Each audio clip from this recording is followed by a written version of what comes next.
Okay, everyone, we're still in track one, where we're about to talk about the Endeavor model for public and private collaboration with state BEOC programs. I'm going to ask all of our panelists to come on screen if you haven't already, and go ahead and turn this over to our track moderator, Del Rorick. Del? Thank you, Laura. And I see we have everybody here. Hey, folks, this is a really exciting group to be able to moderate and have these experts on here. The Endeavor group, not only is it helping to lead the way in how to develop, operate effectively, and gain very broad public and private adoption of these systems, but they're also setting the best practice standards for BEOC programs at a state level. Pretty amazing work of what these folks have done and how the progress that they've made. So with that said, it's my pleasure to introduce your colleague and moderator for this session. Molly Doherty, are you with us at the moment? Can you hear me? Yes, I can hear you, Molly. Okay. Can you see me? I don't think you can. All right. Well, we'll figure that out in a moment here. And I apologize for the technical difficulty. Oh, hold on a moment. Hey, I have a sledgehammer for that. It only works once, but boy, is it satisfying.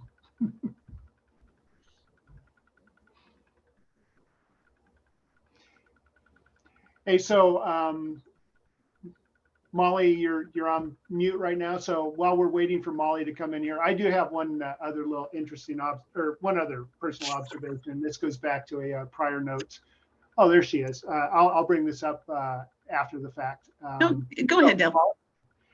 Well, so this came up where Brandon made a really interesting comment in the prior session about, lessons learned and just too much information. You need to have the right information at the right time, and having too much information it's just a waste of everybody's time. So it kind of reminded me of an earlier group that I worked with who was working on the very first MDTs with touch screens that were going into fire trucks and police cars in the San Francisco Bay Area.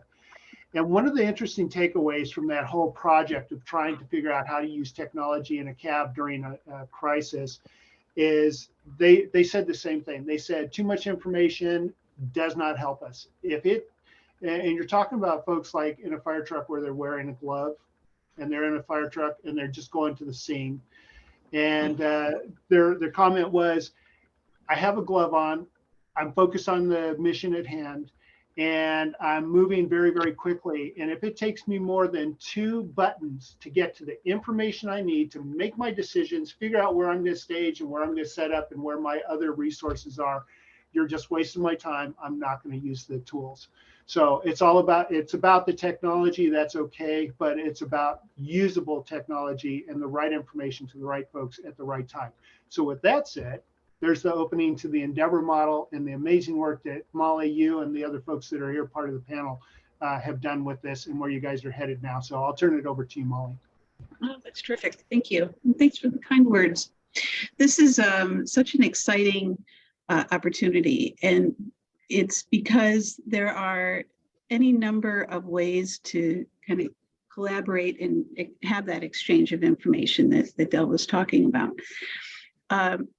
And this session is to kind of talk through what were the conditions and gaps and opportunities that led to having a private sector integration or a way to be able to exchange information 2 ways, and then be able to kind of look at resources that are needed, both from private sector as well as with emergency management, and why we have a model like Endeavor. And so this is really exciting because we have people on our fearless co-chairs for PA Endeavor in Pennsylvania, Carmela Hinderaker and Patrick Schull, who both have extensive experience both with business continuity, response, and emergency management. So I'll have them introduce themselves in a moment here. and then also we have Jennifer Sharp from Virginia, who is looking at a similar model. And what's really interesting is that when you look at state emergency operations, if you've looked at one state emergency operation, you've seen one, right? So we have 50 states and 50 different ways to do things. And that's the same with businesses as well. So we'll talk through with Jennifer kind of what gaps they saw in Virginia and what the Endeavor model looks like, in Virginia. And we are both Commonwealths. We share the Pennsylvania and Virginia Commonwealth. And when you look at state operations, there's a heavy emphasis on local control, but we're really just a state. So why don't we start with introducing yourselves, and Carmela and Pat. Carmela, why don't we start with you? We'll go in alphabetical order. Sure. Hi, everyone. So Carmela Hinderaker, I'm the Senior Director of Business Continuity and Customer Support at C&S Wholesale Grocers. So my company does have some warehouses that are based in Pennsylvania, but we are a national company. We deliver groceries to grocery stores. Pat, do you want to go? Sure. Good afternoon or good morning, depending where you're at, to everyone. My name is Pat Shaw. I'm the Director of Safety, Security, and Risk Assessment for Harrisburg Property Services in the capital Pennsylvania of Harrisburg, downtown. We are not a large company, but we're the largest taxpayer in capital Pennsylvania and have a very large commercial, retail, and residential footprint. My role here for approximately the last 20 years has been to provide a safe, secure, and area where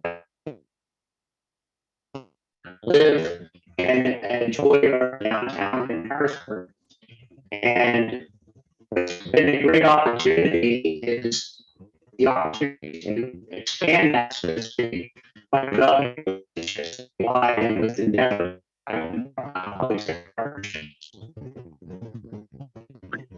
Hey, Pat, what you were just explaining, I think actually folks could benefit from hearing. Are you able to move the mic a little closer? It sounds a bit muffled. That's just my natural voice, little muffled. Okay, you were swimming. Is that what it was? You decided to go Any for a swim now? for your. Any better? Perfect. Okay, good. Yeah, can you go back and kind of share what after the part of being a smaller company, but being one of the larger taxpayers in Harrisburg? Right. We don't have, we're a type of business that we're based in Harrisburg. We have a very large footprint of commercial, residential, and retail properties, but we don't have like a fleet of vehicles like Carmela has out on the road, but we are very much impacted by a lot of the same problems. So to be part of an organization like Endeavor is sometimes you're on the sideline watching and other times you're on the field. And to develop that relationship with our private and public sector partnerships, especially at the state level, is very, very valuable, regardless of size of the business or type of business. Excellent. And Jennifer, do you want to introduce yourself and explain kind of where you are in the Commonwealth operations? Yeah, sure thing. So currently, everybody, I am the acting deputy coordinator for the Commonwealth Coordination Bureau here at the Virginia Department of Emergency Management. When I'm not acting, which is, I am in my current role, but I am the Operational Coordination Division Director. And so what my team oversees is the coordination of the Virginia Emergency Support Team agencies, which, in state government is comprised of multiple agencies that have disaster preparedness, response, and recovery roles within the emergency operations plan. So my team oversees that coordination, that preparedness, that training for those teams, and making sure that plans are in place to make sure that we can communicate together as state agencies in support of local governments. And so with regards to where we are with Virginia Endeavor, following Pennsylvania's model is really trying to close the gap of information sharing and communication. We've got private sector partners. We've got our ESF2, like our comms partners that are really strong. We've got our energy partners that are really strong, really closing those gaps because we've got partners that are communicating with all different private sector partners right now, come together to problem solve and really just enhance the resiliency for the Commonwealth of Virginia with that public and private partnership. So thank you, Molly. Yeah, terrific. So I guess what we should probably do is start off with kind of sharing from your perspective, what is an Endeavor model? And I think one of probably the most important things that I've learned through this whole process is what I think I know may be entirely different from any one of our partners, because all of our perspectives are different.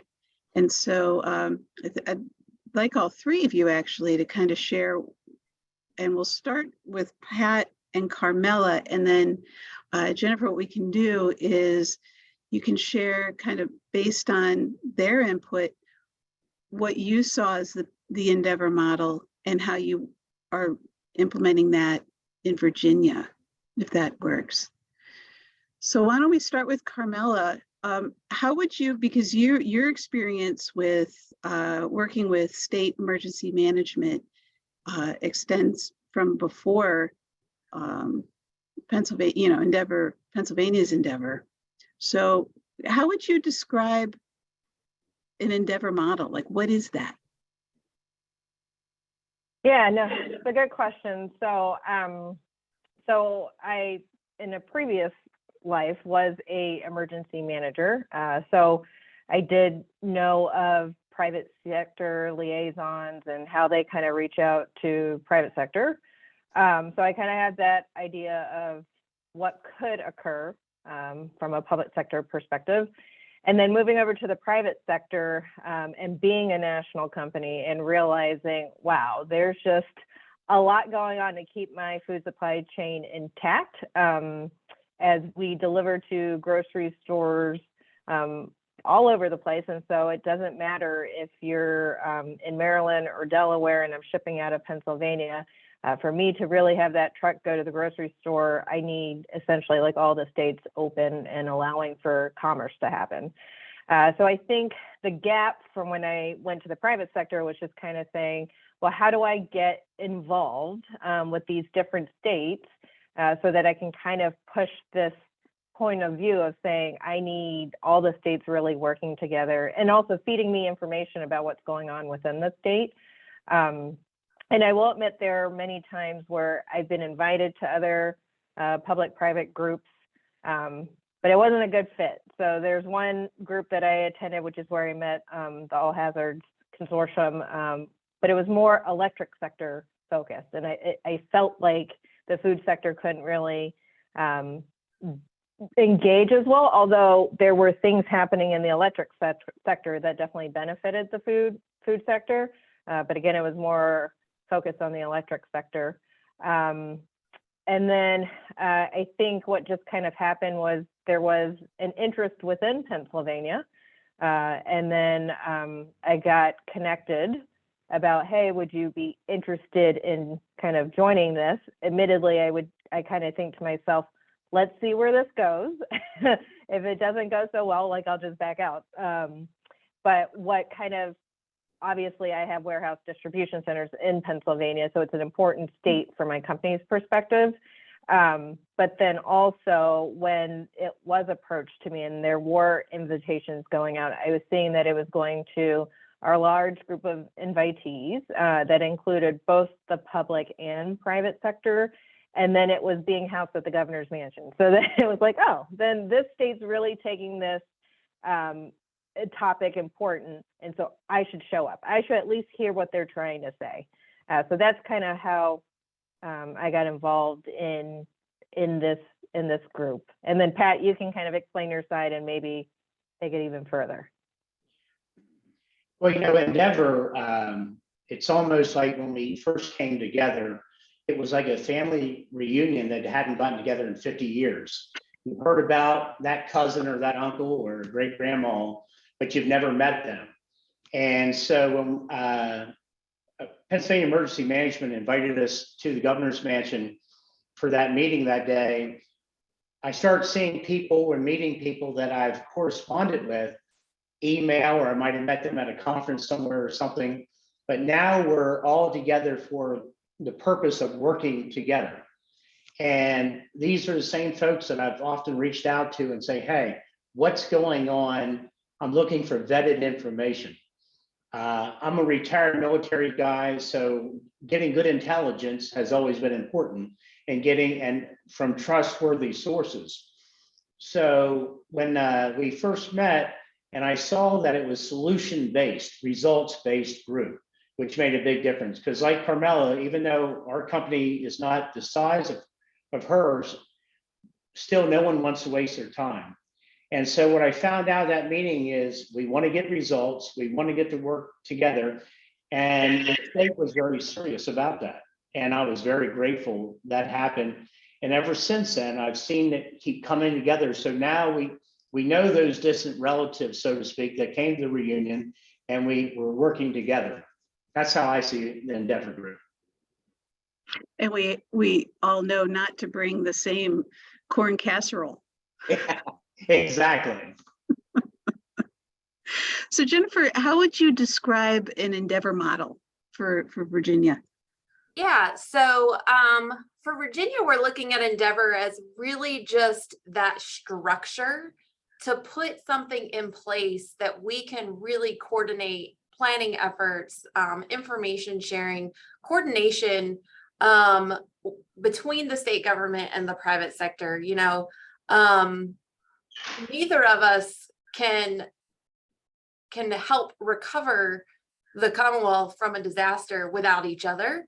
And so formalizing that relationship, really pulling all of the pieces together to sit down and talk about the hard issues, talk about the planning issues before disaster, really will be super beneficial to us. So, you know, one of the big sellers for us is really that structure and that framework, and using a model that successfully has worked in one of our, you know, partner, neighbor, cousin states. You know, we don't touch, so we're not really neighbors, but we are cousins, being together in FEMA Region 3, and just having that ability to learn and grow and use something that's already working somewhere else really was attractive to us. And so yeah, so really excited. You know, one of the things that we should probably share is that Pennsylvania didn't make up the model. Pat is responsible for the name Endeavor, by the way.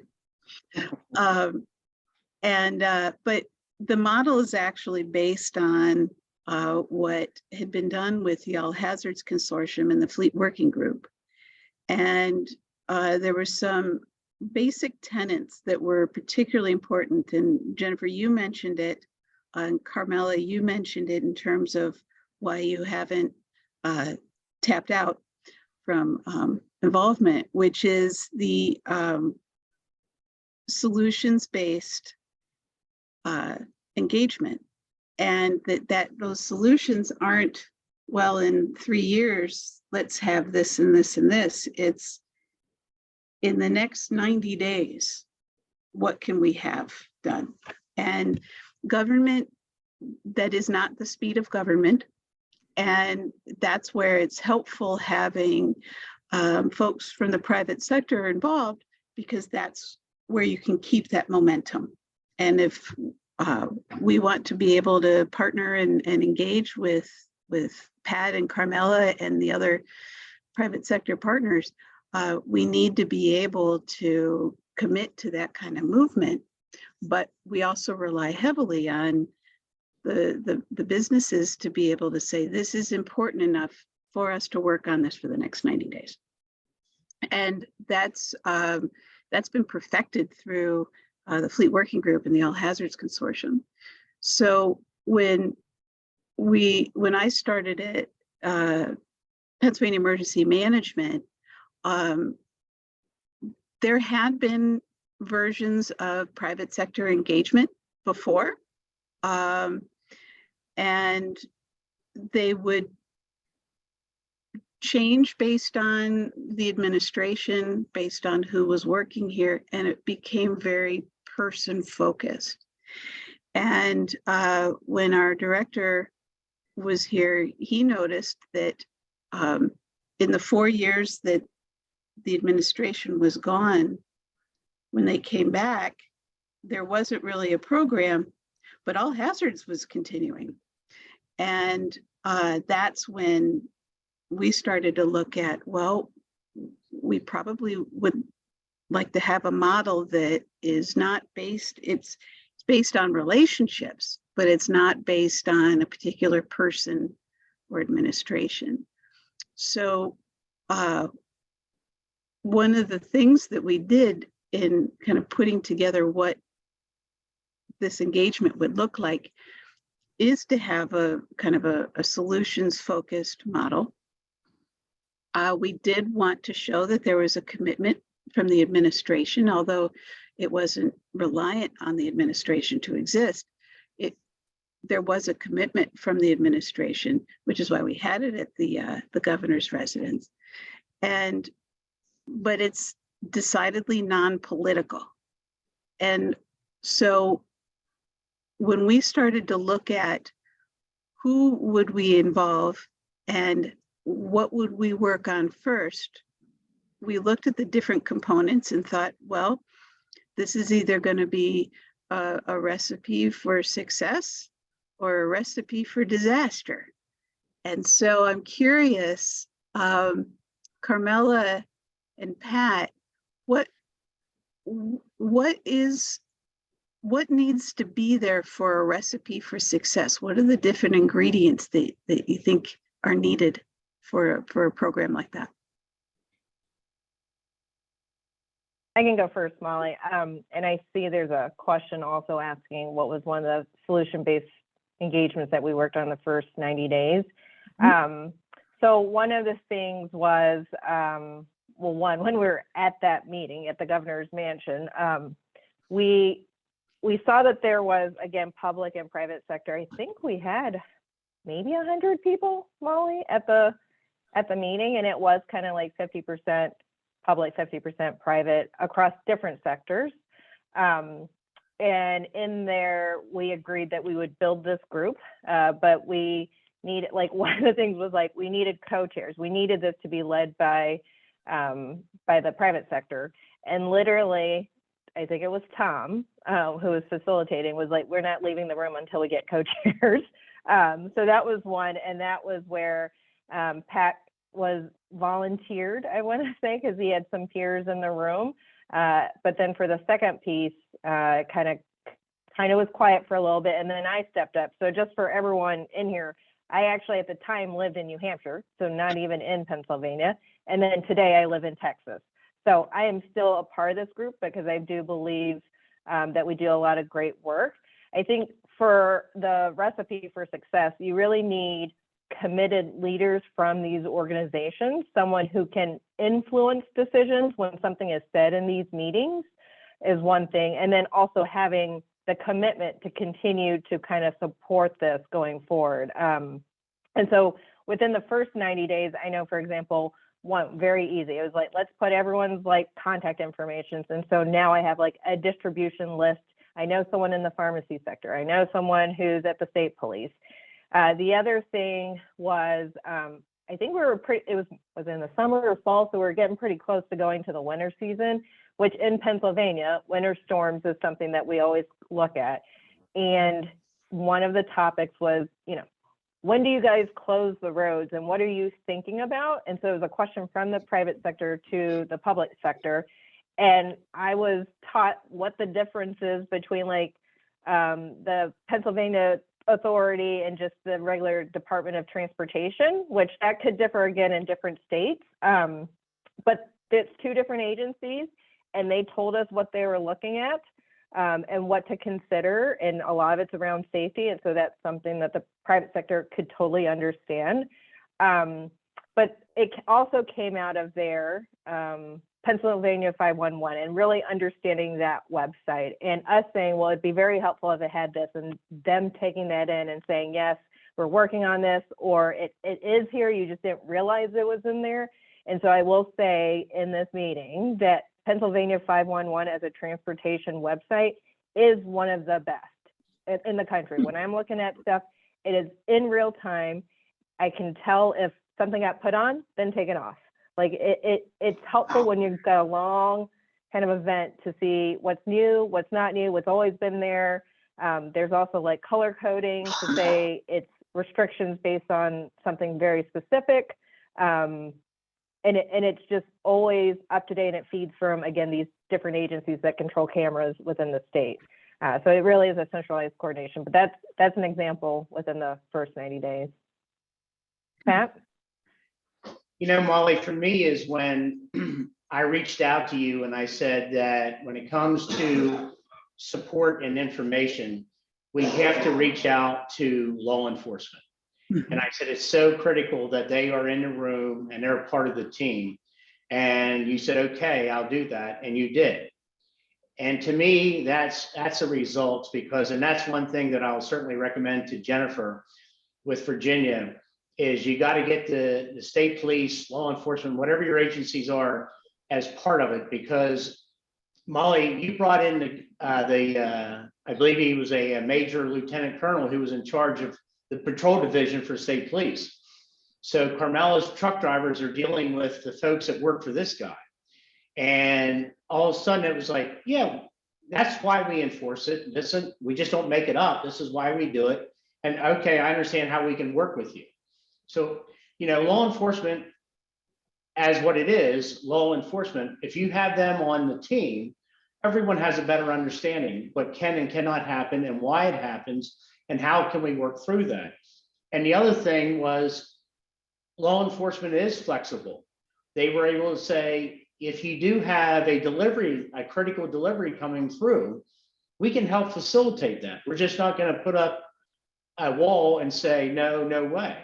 And I think for me, seeing that the state of Pennsylvania was serious about a partnership and they brought the state police to the table, I think really sealed the deal for me as in this trusting relationship.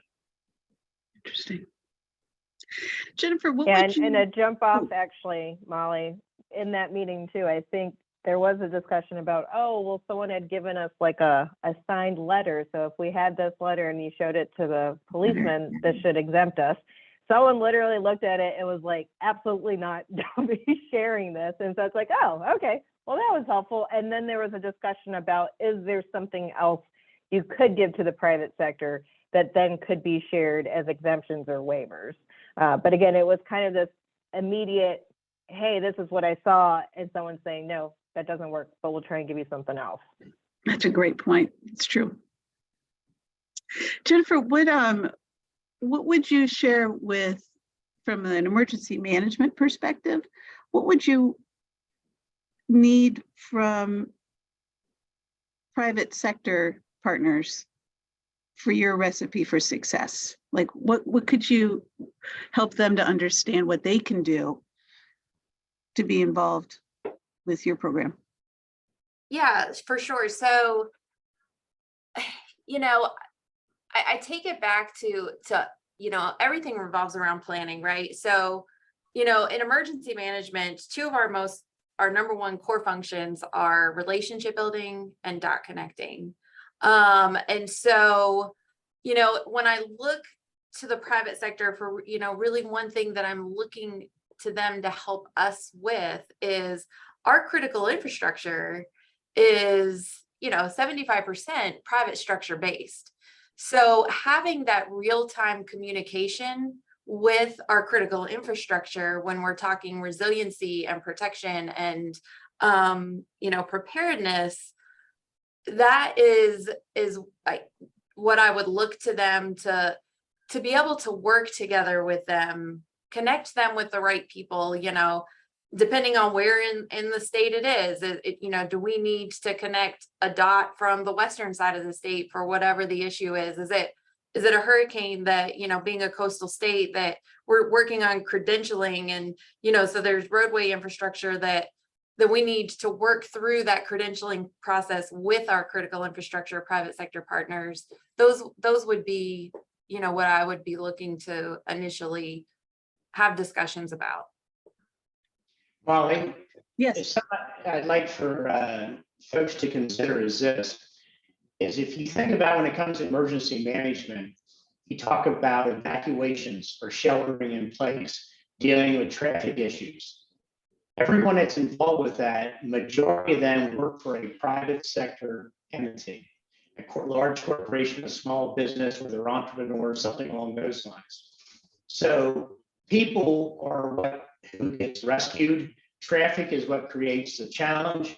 So that's all people that are normally working for the private sector. So if the state and the private sector has a strong relationship, you can say, hey, don't evacuate, for example, shelter in place so you don't create this issue for us in this situation. So I think that's one thing that when we talk about people work somewhere or they live somewhere. And when you have that relationship with the private sector, you're able to say, if you can let your employees know this, and that, because we're all connected today. So many people working from home since COVID. So with that type of connection, if emergency management say this would be helpful for us to do, for your organization to do this, I think it would work out very well to share that if you can help us create this situation, things will go better. We won't have the struggles that we do because we're all going in the right flow. Pat, you're sitting in a room that's a very good example of private sector and emergency management partnering, correct? Well, I was going to say this was my office and these are all my assistants, but that's not true. But yes, our next segment coming up, I'm going to be blessed to work with some folks that have supported me and made things a lot better through private and public partnership. Chris Fisher is sitting here from Dauphin County Emergency Management, and Chief John Gosher, Chief Detective of Dauphin County. So the only one we're missing yet would be Chief Enterline, the Fire Chief of Harrisburg. So we have worked together for 20 years in a partnership, and that's what I see Endeavor is on a statewide basis. That's interesting. So we have a question here about how many people have continued to participate since inception. And something that we've been very blessed with are two co-chairs that have been with us since the beginning, Carmela and Pat, who have provided a tremendous amount of leadership direction and cheerleading and continuity. But as Carmela noted, when we first started, it was probably about 70 people, state and private, for a kickoff. That I wouldn't necessarily say that was those were the actual kind of partners, because we were still trying to figure out what it was. But I would say the core people that were involved in the beginning are still, but if you look at the master list of all of our trusted partners, it's about 500. But that doesn't mean we have conversations with 500 people every month. It kind of the beauty of we talked when the four of us talked about this session, we talked about, how do you eat an elephant? And you do it by taking one bite at a time. And the advantage to finding solution-based opportunities that are small bites is that you can have different people engaged at different times. And I know it was much easier to reach out to partners like Carmela and Pat and be able to say, we would like to have a conversation to see if we can put this together. Like, let's say, we were looking at engaging folks in the communications sector, more on the data and networking side. And I'm much more comfortable with saying to the two of you, we'd like to do this, and figuring out what can we do in the short term. Because I know that if I was to call and say, hey, I would really like to do something that's going to probably take 3 years, a whole lot of meetings, probably weekly and monthly, and we really won't have any kind of markers for when we know we're done. You want to join us? It wouldn't be very successful.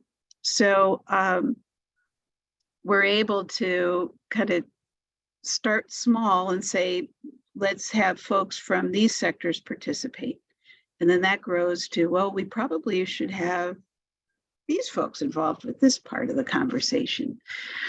And so I'm curious, when we first contacted you, what was your reaction when government calls you out of the blue and says you want to come to a meeting?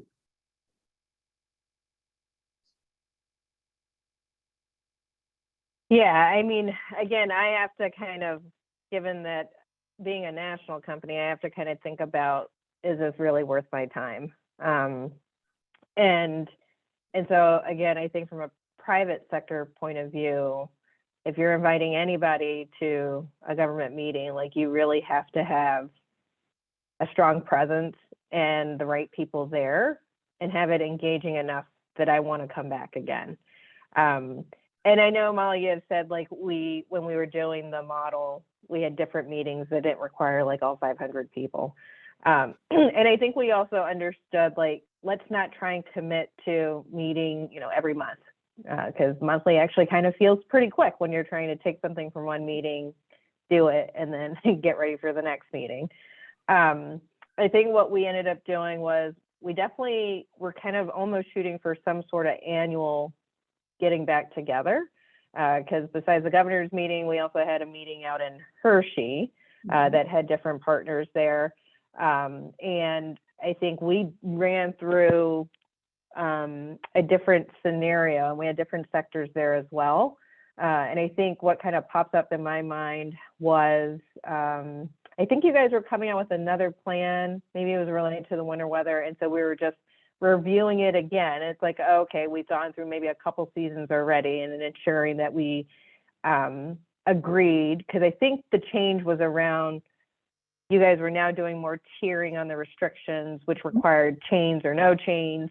And then I think we also talked about, I think the milk sector was there. And so there was something very specific to the milk sector that I literally had no clue about. But it was important for everyone to hear that. So again, while, Pat has no need to know about what the milk sector is, it is something that could have effects later.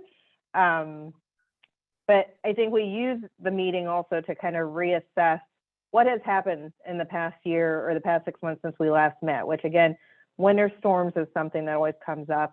I think we might have had some civil protests around that period. And this was before COVID. COVID was very good when we had to come back together and ask, like, what were some of the impacts. But we were really good at trying to think through what has happened within the state recently for us to just say, hey, were we all good? Was there some other gap that we haven't addressed? One of the things I think that is often taken either for granted or maybe we just assume it automatically, is all these things that happen impact employees in their personal life, and they may or may not be able to get to work. So something going on in the western part of the state, you may not think would impact downtown Harrisburg where our business is located, but it could be impacting our employees who work for us. And because it could take away from them showing up to work because of another commitment or a situation. And so I think the more, what's been helpful to bring from Endeavor is to share that information with our employees company-wide.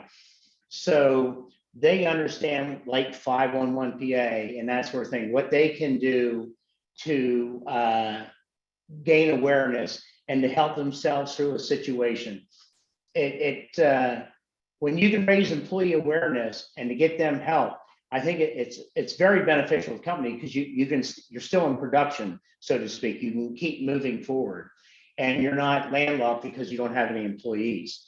So that's the other thing that I think, regardless of size of the business in the private sector or any type of group that's part of Endeavor, is that the fact is everything has some kind of direct or indirect impact on the employees. And COVID, as you said, Carmel, is a perfect example. No matter if you had 10 employees or if you have 10,000, COVID had an impact on the workplace production. So that's what Endeavor, I really believe, brings to the surface to help everyone. Jennifer, have you, in the work that you're doing in putting together the Virginia engagement, are there hot topics that keep coming up? I don't think that we've gotten that far yet to really hit on any hot topics, because we're just starting to kind of build out our list of how our local governments who we're going to invite to the table, because we have some that already have really strong, good private sector relationships going, and how they can model and help us achieve buy-in across the state with all of our localities, as well as our partners and businesses unique to Virginia that we can bring to the table. So we haven't really surfaced any hot topics outside of credentialing, because credentialing is definitely a gap for Virginia being a coastal state. And so really that's the only one at the surface, outside of just closing some gaps in information and communication, that there's communication and happening out there, and we have a group that we pulled together during COVID, as Patrick said, but is that group really relevant in a credentialing topic, right? So how do we pull the right ones in? And so we'll see where that goes. We have a distribution list of businesses, and when we have things that are happening that could affect a business's operations, continuity of operations, we'll send out information. So we have here in beautiful Pennsylvania, we've had snow today, and so we've been sending out to that distribution list restrictions. We've been pulling information for if there's been any power outages reported from our Public Utility Commission, and different information that businesses can use. That distribution list is in kind of what we would describe as the Pennsylvania Business Emergency Operations Center, BEOC. That's the emergency management side of the engagement. And when we look at, it's not just PEMA or Pennsylvania Emergency Management's information, it's bringing together across sector the information that other agencies have. And what's interesting is if you talk with our PennDOT, Pennsylvania Department of Transportation, they have a lot of transportation information. They may have contacts that are transportation related, but they're not going to think to send that to other sectors that are heavily reliant on transportation. That's the role of the BEOC, to bring all of those agencies together. The Endeavor part is that private sector led. And that's really where the problem solving comes in. And so Endeavor folks we have what we call a trusted partner agreement. And it's really, it's not a legally binding document, but it does outline information shared both ways will be kept within its use and its operational decision making. It wouldn't be used for, to make money, or we wouldn't use it for, we have agencies that regulate our partners. And so it's a way to be able to ensure to our partners that the information that they're sharing and that they're getting is trusted, vetted, and stays within the purpose of and use of it. And I believe, and I'm curious, Pat and Carmela, if you agree, that agreement is one of the reasons why we can bring in folks from different sectors and share information. Because Carmela, if you say challenges that you're having with, let's say, a particular part of Pennsylvania and road issues, let's say, that either your competitors or other partners that might be within the horizontal or the vertical supply chains aren't going to use that information for something else. Is that what that agreement does for you? Or is that just another government thing that, if we have a program, we got to have a form? No, I mean, when we first started, really think through a little bit of a governance. We talked about, I remember at one point, like fees, membership fees and everything. What do we actually have to pay something? But it does kind of set the expectations about how this group's going to work. And then again, like the planning around it, and also the commitment from each member. Because again, while it's not legally binding, that if my competitor took some information, it would kind of break up what we've been working on within this group. And again, it's been very small progressive steps that we've been doing the past few years. And again, I think everyone lost about 2 years of their life in the COVID response, and we're still under COVID. But I do think we still have the right engagement, the right players.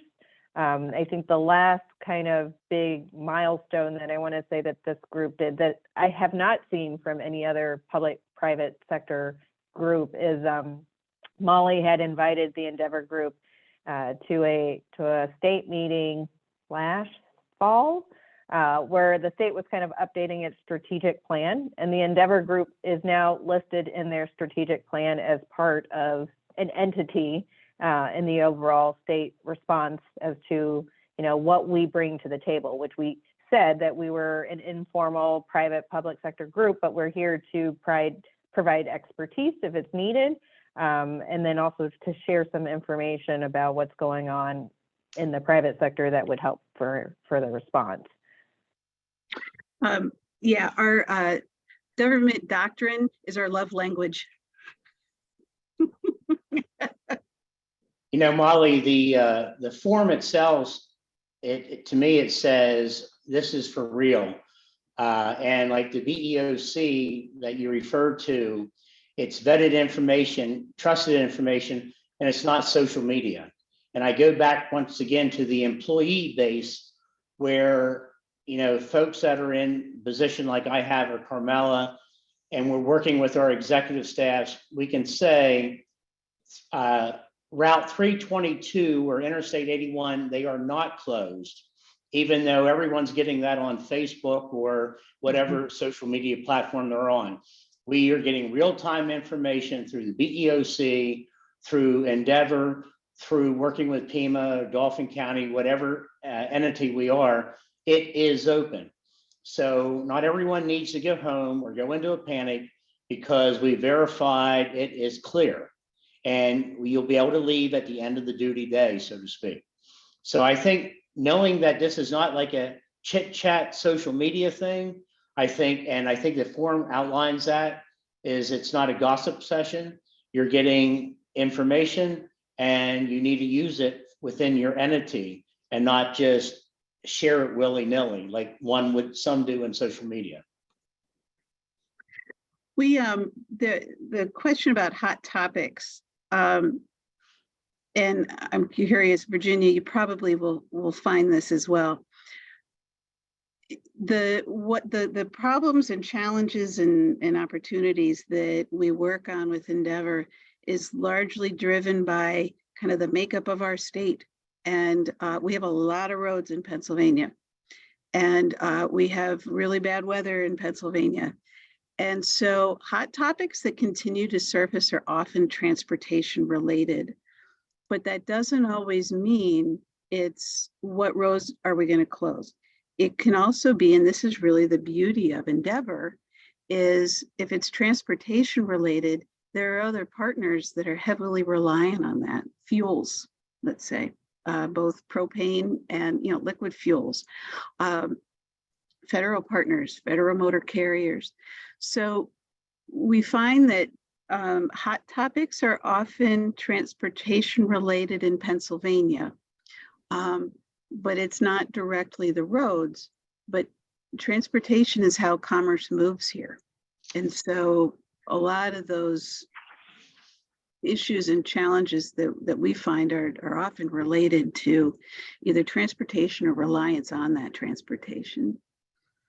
And with that, we brought in when we first started, and Jennifer, I'm curious if you can share the private sector partners that we tried to bring to the table in the beginning. It was a challenge because we didn't know really what we could, who we could ask and what we could bring in, because we didn't know what we were going to be working on. And so we looked at largest employers, we looked at gross state product, but then our key interest was also making sure that we have company size also involved. And that's because we have, might say we have Philadelphia and Pittsburgh on either side of the state, and a whole lot of littles in between. And so with 2,500 municipalities, there's a lot of businesses that are not as big as our international partners. And so we looked at what are some of the critical needs that are in communities when there are disasters and recovery. So we looked at, of course, transportation, we looked at food, we looked at medical and like medical, hospital, pharmaceutical areas, and then some finance. And as we've grown, Carmela and Pat, if you want to talk a little bit, we've talked about looking at kind of gaps in information and information that you all need. And then that's where we would look to bring in additional partners. So we've talked a bit about, communications. And I'm curious, what challenges have you had to overcome over the past few years with Endeavor?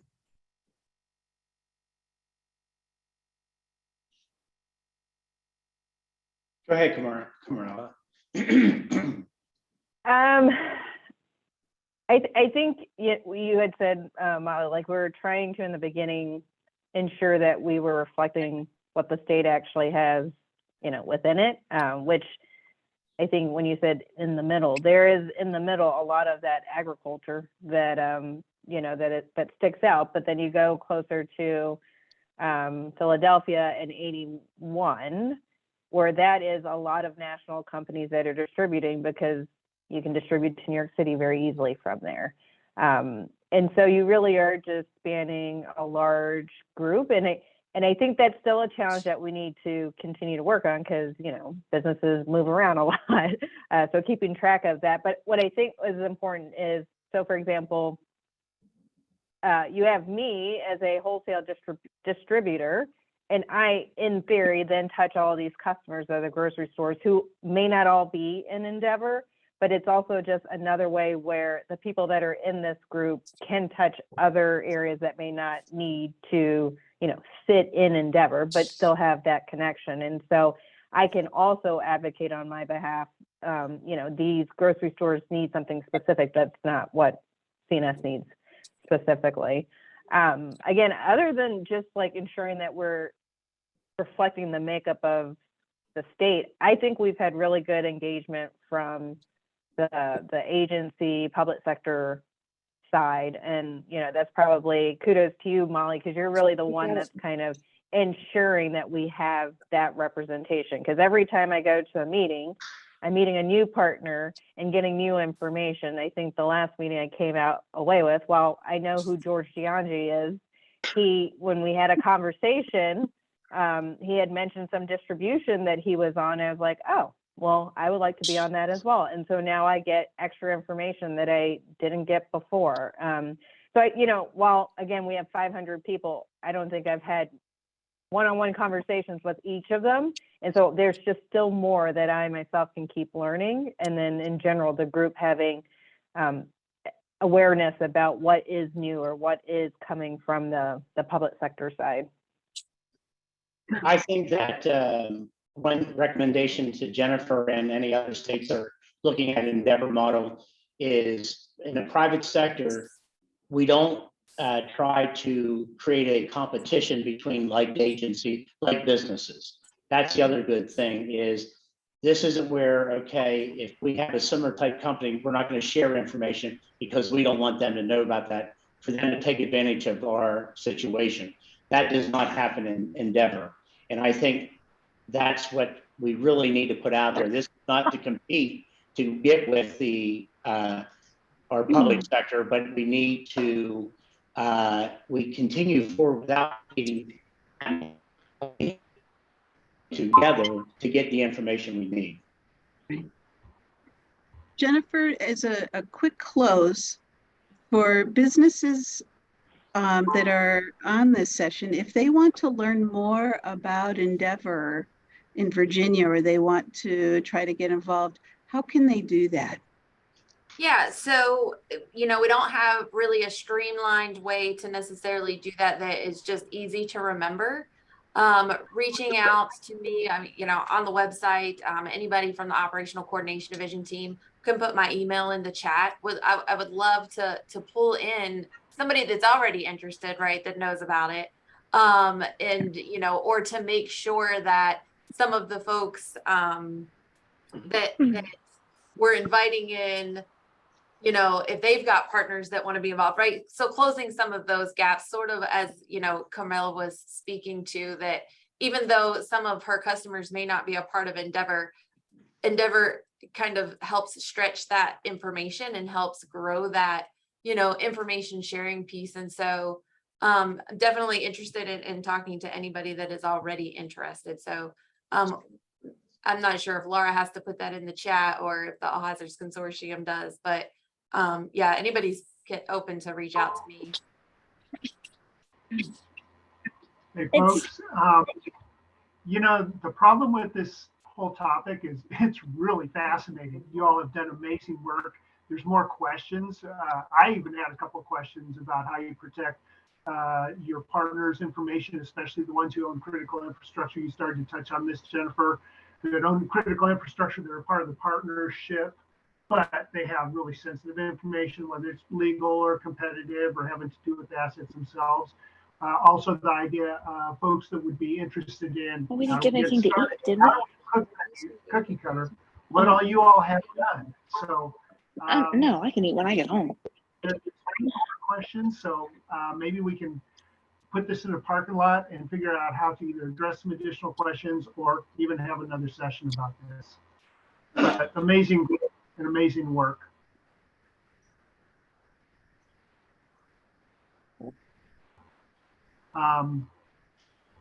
So with that said, I think we're kind of running up against the clock here, and we're about ready to go over to the next track, folks. So Molly, Carmela, Pat, everybody, just an amazing job today. Thank you so much for everything. And we need to continue this You're gonna have conversation. to go out and go up past the mall. People can learn from you all. Thank you so much. Thank you, folks.